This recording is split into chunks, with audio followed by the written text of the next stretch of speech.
श्री हरिवंश प्रभु। राधे राधे महाराज जी। महाराज जी कह रहे हैं कि इनके पति आपको सुनते हैं, बट इनका अध्यात्म में थोड़ा कम झुकाव है और वो जबरदस्ती इनको लगाना चाहते हैं कि तुम भी भगवत मार्ग पे चलें, और इसमें कभी कभी वो क्रोध कर देते हैं और छोटी छोटी बातों पे लड़ने लग जाते हैं। महाराज जी मुझे क्या करना चाहिए ऐसे में? देखो, पत्नी के प्रथम भगवान पति हैं। आज हमारे धर्म को नहीं समझा जाता, इसीलिए परेशानियां हो रही। और पति का प्राण पत्नी है। अर्धांग का मतलब होता है, वामांग होता है ना, तो बायांग में ही तो दिल है। पूरा प्राण माना जाता है पत्नी को। और पत्नी का भगवान पति, ये हमारे भारत देश की शैली है, ये हमारे धर्म की बात है। आज हमारे देखो, इन बातों को न मानने का कहा जाता, पुरानी बातें, इन बातों को न मानने का क्या दुर्दशा है गृहस्थी की, क्या दुर्दशा। पति पत्नी में विश्वास नहीं, पति पत्नी में प्रेम नहीं, एक गृहस्थी 2 मिनट की बर्ताव में भंग हो जाती है। बोले डिवोर्स, वो लड़की लेकर लड़का लेके चली गई, वो पति अपने मकान में बैठे रो रहे हैं। क्या हो रहा है? ये जो girlfriend boyfriend live in relation चल रहा है ना, ये बहुत नाशकारी है गृहस्थी के लिए। हमारे देश की परिपाटी है एक दूसरे को प्राण समर्पित करते हुए आजीवन निर्वाह करना, आजीवन निर्वाह करना। तो आप भी अपने पति को भगवान मान करके उनकी आज्ञा का पालन करते हुए नाम जप करो, पति को समर्पित करो। पति प्रेम प्राप्त होगा, और सबसे बड़े परम पति भगवान है। और भगवान की प्राप्ति करनी है तो दोनों मिलकर के भजन करो, सदगृहस्थी में रहो। और कभी पति नाराज हो तो 4 बातें सुन लिया। देखो, सुनने वाला बड़ा होता है, सुनाने वाला नहीं होता। सुनने वाला बड़ा होता है। जैसे कोई गाली दे रहा है तो आप सुन लिए तो आप क्षमावान है, आप बलवान है। वो बलवान नहीं, वो तो गाली दे रहा है। तो आप नाम जप करो, भगवान को अर्पित करो कि हमारे पति हम पर प्रसन्न हो। पति की प्रसन्नता, और पति को चाहिए कि जीवन में जो भी हम कर्तव्य कर्म करें, सलाह लेके करें पत्नी से, और उसके मन की कामना को पूर्ण करें। क्योंकि उसका हाथ आपने लिया है, उसने आपका हाथ नहीं लिया। पाणी ग्रहण में ऐसे होता है कि आज से सारी जीवन की तेरी जिम्मेवारी मैं लेता हूं। कितना बढ़िया गृहस्थ धर्म यार। मेहनत करके गए, मुस्कुरा करके पत्नी ने स्वागत किया, दोनों प्रेम से खाए पिए, आनंद से बैठ। अब आज का समय क्या है, देखो क्या समय है। हम यही कहते हैं अपने बच्चों को सुधारो। ये बॉयफ्रेंड गर्लफ्रेंड वाला वायरस दिमाग में जो बढ़ रहा है सबके, ये बहुत हानिकारक है, बहुत हानिकारक है। ये गृहस्थी में नहीं सही रहने देगा। साल साल भर ब्याह होता और डिवोर्स हो गया, ये तो कभी सुना नहीं था। डिवोर्स शब्द तो सुना ही नहीं था। जो ब्याह हुआ, पति पत्नी बस एक हुए, आजीवन निर्वाह, आजीवन निर्वाह। हमारे भारत की मर्यादा है यार। पवित्र जीवन स्त्री का, पवित्र जीवन पुरुष का, दोनों जीवन निर्वाह किए एक साथ मिलकर। ऐसा है हमारे यहाँ। हमारे यहाँ ये गंदगी नहीं है। अब ये बातें कौन समझ रहा है? ये बॉयफ्रेंड गर्लफ्रेंड वाला समय ये समझ रहा है कि हमारा पवित्र जीवन नष्ट हो गया, अब मैं किसी के काबिल नहीं रह गई। जी बहुत बढ़ रहा है, इसका कारण? इसका कारण ये देखो, शास्त्र और संत ये 2 ही समाज के सुधारक है। शास्त्र कोई पढ़ नहीं रहा, मोबाइल का जमाना है, और संतों की कोई मान नहीं रहा। और जो मान रहे हैं वो सुधर रहे हैं, जो मान रहे हैं वो सुधर नहीं। तो कैसे समाज सुधरे? सब बाहर चला जा रहा है मोबाइल में, मोबाइल में सब बाहर चला जा रहा है। क्योंकि मोबाइल में पूरा गलत संस्कार भी है, अच्छे संस्कार भी। अच्छे कौन देखना चाहता है? गलत ही गलत सीरीज और फिल्में, गंदी गंदी बातें, तो गंदगी बढ़ती चली जा रही। और नए जमाने के बाहर की हवाएं आती हैं। अब देश विदेश सब जाना होता है तो वहीं के संस्कार बन रहे हैं। खान पान गलत है, बुद्धि भ्रष्ट है, माता पिता का आदर नहीं, गुरुजनों का आदर नहीं, शास्त्र स्वाध्याय नहीं, इसलिए भ्रष्ट हो रहा है समाज। अब जो बड़े बड़े संत हैं वो सब अपनी अपनी सीमा में हो गए, क्योंकि जान रहे संसार बड़ा विचित्र है। साधु पहले भ्रमण करते थे, अब भ्रमण करें तो कह देंगे बच्चा चोर है, मार डालेंगे। अरे बच्चा चोर है तो बंदी बना लो, दिन में जांच कर लेना, भारत के ही तो है। नहीं, मार डाला लाठी डंडों से। तो साधु महात्मा अगर गांव गली जाए तो कहो कहते बच्चा चोर है, मार डालें। तो सुधरेंगे कहां से?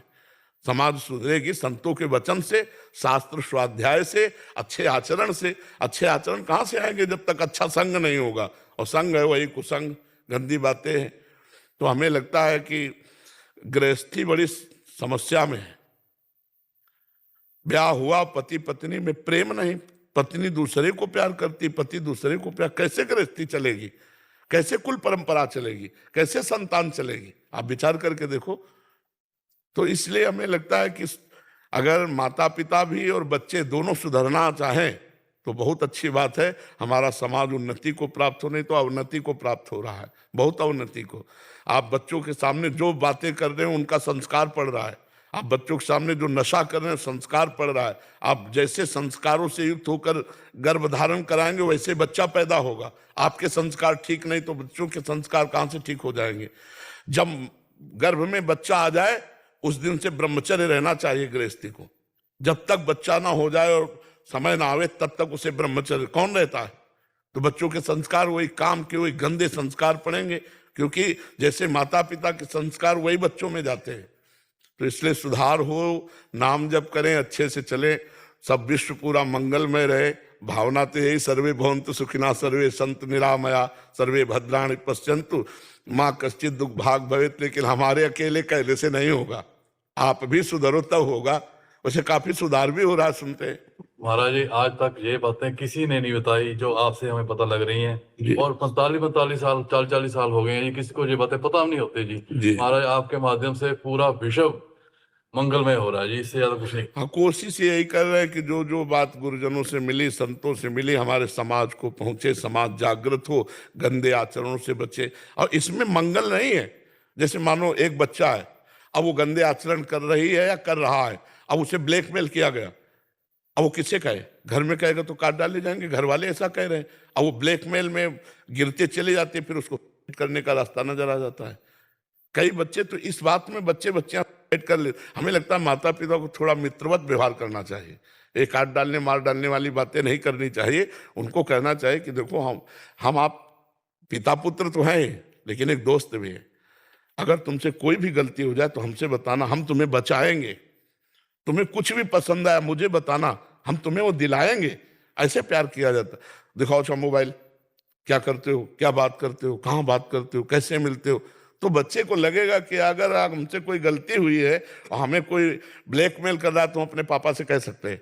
लेकिन पापा एक फुर्सत कहाँ है, पापा को इतनी फुर्सत कहाँ कि 5 मिनट बैठकर बच्चे को थोड़ी जीवनी को सुधारें। तो माता पिता ही प्रथम गुरु होते हैं। ये जो boyfriend girlfriend live in relation, ये जो गंदी बातें हस्त मैथुन आदि बच्चों में चला है, ये बहुत नाशकारक है, बच्चे नहीं समझ रहे हैं।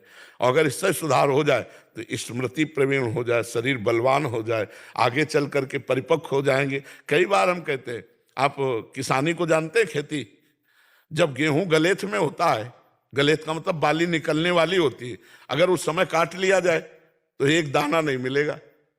और वही बाली आ जाए और महीना भर और रुक जाओ तो 40 मन निकलेगा उसी में। तो 20 वर्ष तक बच्चा गलेथ में समझो, ब्रह्मचर्य वो। और जब 20 के बाद जहां ब्याह हुआ तो फिर वो अनाज वाला समझो। फिर वो लड़का बच्चा परिवार उसका कुछ बाल बाका नहीं होगा। लेकिन 20 वर्ष के पहले यदि ब्रह्मचर्यहीन हो गया तो गृहस्थी लायक नहीं रहेगा, गृहस्थी लायक नहीं रहेगा। ऐसे व्यसन, ऐसा व्यभिचार, ऐसी क्रियाएं कर रहे हैं कि वो शरीर को तो कुछ समझ रहे हैं, उनको जरा सा सुख लगा तो लगा यही सुख है, और उसी में बहते चले जा रहे हैं। इसलिए ब्रह्मचर्य अत्यंत आवश्यक है, बच्चों की पवित्रता आवश्यक है। बच्चों की जीवन की उन्नति के लिए माता पिता का कर्तव्य है कि उनकी रक्षा करें, उनका जीवन पवित्र रखे, तभी बात बनेगी जी। कैलाश गुप्ता जी। राधे राधे। राधे राधे गुरुदेव, आपके चरणों में कोटि कोटि प्रणाम। जीवन पवित्र रखे तभी बात बनेगी जी। कैलाश गुप्ता जी। राधे राधे। राधे राधे गुरुदेव, आपके चरणों में कोटि कोटि प्रणाम। महाराज जी, नौकरी करना, अपने परिवार का पोषण करना, माता पिता की सेवा करना, प्राणियों के प्रति दया भाव रखना, परमात्मा की पूजन करना, गुरुदेव मेरे जीवन का क्या केवल इतना ही उद्देश्य है या मेरे जीवन का कोई और उद्देश्य भी है, कभी जान पाऊंगा गुरुदेव? नाम जब साथ करते रहिए, भगवान का स्मरण इस जन्म मृत्यु के चक्र से छुड़ाता है। ये हुए कर्तव्य कर्म, ये सब धर्म कर्म के अंतर्गत आते हैं, लेकिन संसार चक्र से छुड़ाने की सामर्थ्य इनमें नहीं है। यस्य स्मरण मात्रेण जन्म संसार बंधनात् विमुच्यते नमस्तस्मै विष्णवे प्रभु विष्णवे। जिनका स्मरण मात्र जन्म संसार चक्र से हमें पुनरपि जननम पुनरपि मरणम पुनरपि जननी जठरे शयनम, ये जो चक्र चल रहा है, इस चक्र से मुक्त होने के लिए भगवान का स्मरण निरंतर अत्यंत आवश्यक है। अपने कर्तव्य कर्म को करते, माम स्मर युद्ध च, मेरा स्मरण करते हुए युद्ध करो, भगवान ने अर्जुन को कहा। तो युद्ध का तात्पर्य है कर्तव्य कर्म, भगवान का नाम जप करो, भगवान का स्मरण करते हुए जो तुमने कहा ये कर्तव्य कर्म है, इनका पालन करो। यदि भगवान का स्मरण नहीं तो सो सब धर्म कर्म जरि जाऊ, जहाँ न राम पद पंकज भाऊ, जोग कुजोग ज्ञान अज्ञानु, जा नहीं राम प्रेम परधानु। यदि भगवान से प्रेम नहीं तो ज्ञान किस काम का, वो जोग किस काम का, वो धर्म किस काम का। समझ पा रहे हैं आप? नाम जप स्मरण करना अत्यंत आवश्यक, हमारे जीवन का लक्ष्य है भगवत स्मृति।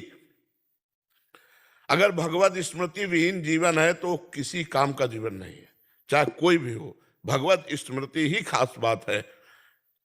भगवत स्मृति हरिशरणम राधा राधा, राम राम कृष्ण कृष्ण हरि हरि, जो नाम प्रिय हो वो नाम आप निरंतर जपते रहो। जपते हो नाम? हाँ, निरंतरता में लाओ। उठते बैठते चलते फिरते खाते पीते सोते जागते हर समय हम मधुर मधुर भगवान का स्मरण कर रहे हैं, ये जीवन का परम लक्ष्य है। मानव जीवन साधन धाम मोक्ष कर द्वारा, पाई न जे परलोक सम्हारा, सो परत्र दुख पावे सिर धुनि धुनि पछताए, काल ही कर्म ईश्वर मिथ्या दोष लगाए। हम भगवत प्राप्ति के लिए मानव देह प्राप्त किया है, ये सब कर्तव्य कर्म तो साइड के हैं, प्रधान कार्य है भगवत प्राप्ति, और वो होगा भगवत स्मरण से। आप समझ पा रहे हैं? आलोक सेठ जी भदोही से। हेलो श्री हरिवंश महाराज जी, आपके चरणों में कोटि कोटि प्रणाम। गुरुदेव, मैं सोने चांदी के दुकान में एक कारीगर के रूप में कार्यरत हूँ। पहले तो ऐसा नहीं होता था, लेकिन अब 1 साल से यूट्यूब के माध्यम से भजन का स्वाध्याय हुआ, तब पता चला कि ये कार्य गलत है। जब तक कोई किसी भगवान की मूर्ति को चाहे सोने या चांदी का हो, जब साफ कराने या बेचने लाता है, गलाने के लिए कहता है, तो मन बहुत दुखी एवं विचलित होने लगता है। क्या किया जाए महाराज जी ऐसे में, क्योंकि अभी घर की आर्थिक स्थिति को भी देखना है। पर हम तो ये नहीं कह पाएंगे कि आप भगवान के श्री विग्रह मूर्ति को गलाकर दूसरा रूप दीजिए, क्योंकि हम तो उनको साक्षात मानकर आराधना करते हैं। वो कैसे लोग हैं जो अपने भगवान को बेच देते हैं, अपने भगवान को गलाने के लिए ले जाते हैं, चाहे वो स्वर्ण के हो, किसी भी धातु के। जब हमने एक बार भगवान का रूप दे दिया उनको, तो ऐसा हम नहीं कर सकते, और इसके लिए हम अनुमति भी नहीं दे सकते। अब जीवन उपार्जन के लिए आपके, तो आप वो देखो, लेकिन हम अनुमति नहीं दे सकते, ना आदेश कर सकते हैं, क्योंकि भगवान का विग्रह तो भगवान का ही है ना। मान लो इतना बड़ा है, लेकिन ऐसे के खड़े तुम देख रहे हैं ना, श्री कृष्ण है। अब हम कैसे उनका अमंगल सोच सकते हैं कि हम आग में तपा के गला दें, या हम ऐसा हम नहीं कर सकते। हम एक उपासक हैं, हम अपने उपास्य देव की चाहे जितनी मूर्तियां हों, हम ऐसा करने का नहीं कह सकते, बिल्कुल नहीं कह सकते, और ऐसा नहीं होना चाहिए, ऐसा नहीं होना चाहिए। अब हम इसके विषय में क्या कह सकते हैं, लेकिन हम उस विषय को कह रहे हैं कि ऐसा नहीं होना चाहिए कि हमारे भगवान मूर्तियों को गलाया जाए, अष्टधातु की हो या सोने की केवल हो। वो कैसे लोग हैं निर्दयी हृदय, जिन्होंने अभी तक पूजा में रखा, अब उनको बेच दिया। और वो कैसे हृदय हैं जो भगवान के उस रूप को गलाते, फिर तभी हानि होती है, अपराध लगता है, तभी फिर पूरी की पूरी दुकान बर्बाद हो जाती है। आग लग गई, चोरी कर ले गए, या कोई घटना घट गई, ये अपराध है, ऐसा नहीं होना चाहिए। हम चूंकि एक उपासक है ना, हम कोई व्यापारी तो है नहीं, तो हम वही बात तुम्हें बताएंगे जो अध्यात्म में आपका मंगल करेगी। ऐसा नहीं होना चाहिए, ऐसा बिल्कुल नहीं होना चाहिए। अब आगे की रास्ता आप देखो कि आप कैसे चलोगे। जैसे लोग आजकल सुपारी में, तम्बाकू में, या झोले में, या कार्ड में भगवान के नाम लिख रहे हैं, वो लोग समझते नहीं, फिर जब परिणाम आता है तब नाम का, यही तो अपने धर्म के लोग समझ नहीं रहे। अपने इष्ट की मूर्तियों को, उनकी छवियों को, लक्ष्मी गणेश जी की पूजा की, इसके बाद निकाल कर गांव बाहर पीपल के नीचे रख दिया। अपने भगवान की छवियां कार्ड में छाप ली, ब्याह में वो फेंक करके रद्दी कागजों में वही प्रभु बने हैं, श्री राम बने, सिया जी बने, शिव जी बने, पार्वती जी बने। झोला में भगवान का नाम, भगवान के रूप छाप दिए बैग में, और झोले का काम झोले जैसा है, उसमें चाहे जूते रख लो, चाहे कपड़े रख लो, सब रख लो, और उसी में भगवान का नाम लिखा, उसी में जूते। हमारा कहाँ सनातन धर्म रह गया? अरे सामने लिख दिया जाए राम, और हमसे कहा जाए तलवार की नहीं तो पैर रखो, तो गर्दन उड़वाना पसंद करेंगे, पैर रखना पसंद नहीं करेंगे।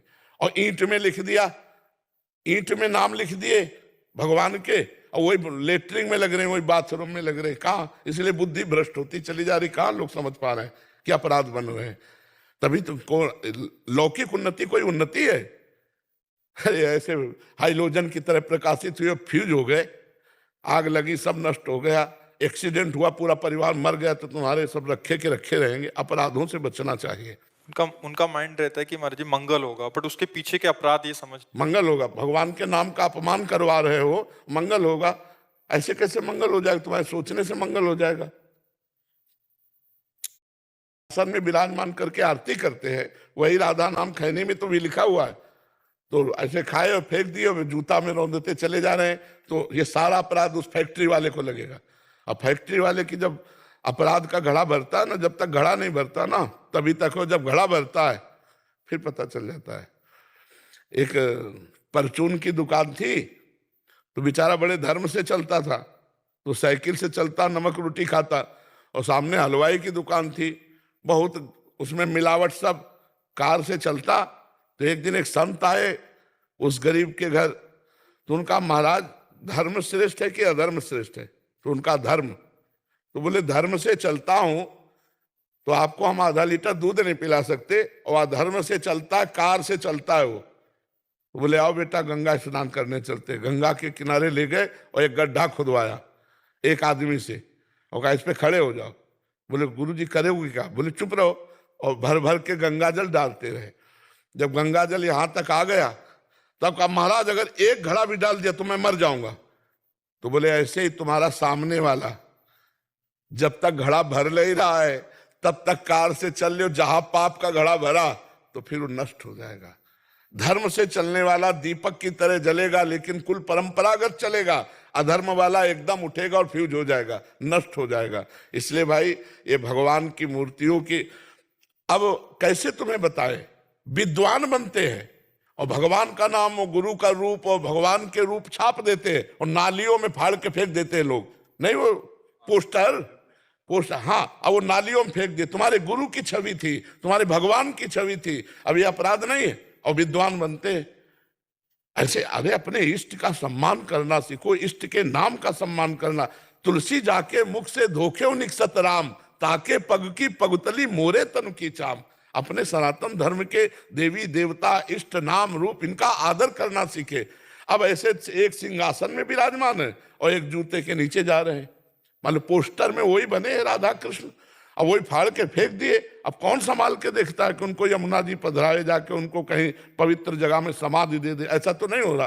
तो ये अपराध है और ये समाज को कष्ट देंगे, सुधरना चाहिए। ऐसी सामान नहीं लेनी चाहिए जिसमें भगवान का नाम लिखा हो, और अगर ले तो उस नाम को उतना कैंची से काट करके पवित्र स्थान में समाधि देनी चाहिए। जैसे गंगा किनारे, यमुना किनारे, किसी सरोवर के किनारे गड्ढा खोद लिया और समाधि देकर ऊपर रच डाल ली, तब तो हमारी बात बनेगी। शादी के कार्डों को भी, हाँ बिल्कुल, शादी के कार्डों में भगवान की छवि नहीं छापनी चाहिए, क्योंकि लोग अपमान करते हैं ना, केवल निमंत्रण कार्ड समझते हैं और इसके बाद तो रद्दी कागज की तरह हो जाता है, तो अपमान होता है हमारे भगवानों का। ऐसा नहीं करना चाहिए। महाराज जी हम गीता का पाठ करते हैं तो जो मरने वाला है उसको मैं देती हूँ, जो कोई भी मरे, चाहे पशु पक्षी मरे, चाहे कोई मेरे परिवार का मरे, जो जिस दिन पाठ करती हूँ मैं उसके निमित्त कर देती हूँ महाराज जी। तो कोई बोलता है 7वां अध्याय करो, कोई बोलता है 8वां अध्याय करो, तो कौन सा करना चाहिए? रोज एक अध्याय करो, क्रम बाय क्रम करो। भगवान की वाणी में कोई अच्छी बुरी या कम ज्यादा थोड़ी है। नहीं, मरने वाली। हम क्या कह रहे हैं, पूरी गीता भगवान ने स्मृति प्रदान करने के लिए अर्जुन को सुनाई है, कोई मरे जीने वाली बात नहीं है। वहां की मोक्ष पदवी कैसे प्राप्त होती है? वो स्मृति से। पूरी गीता सुनने के बाद अर्जुन ने क्या कहा? नष्टो मोहा स्मृतिर्लब्ध्वा त्वत्प्रसादान्मयाच्युतः।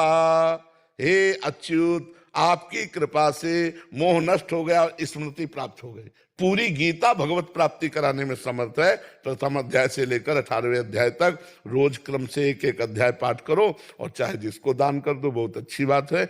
इससे जीव का मंगल होगा। और नाम जप साथ में, नाम जप तो किसी भी जीव को दो, बहुत अच्छा है। आपका बहुत सुंदर भाव है, किसी भी जीव को दोगे तो उसका उद्धार हो जाएगा, उसका मंगल हो जाएगा। जी। श्लोक त्रिवेदी जी, राधा वल्लभ श्री हरिवंश। श्री हरिवंश।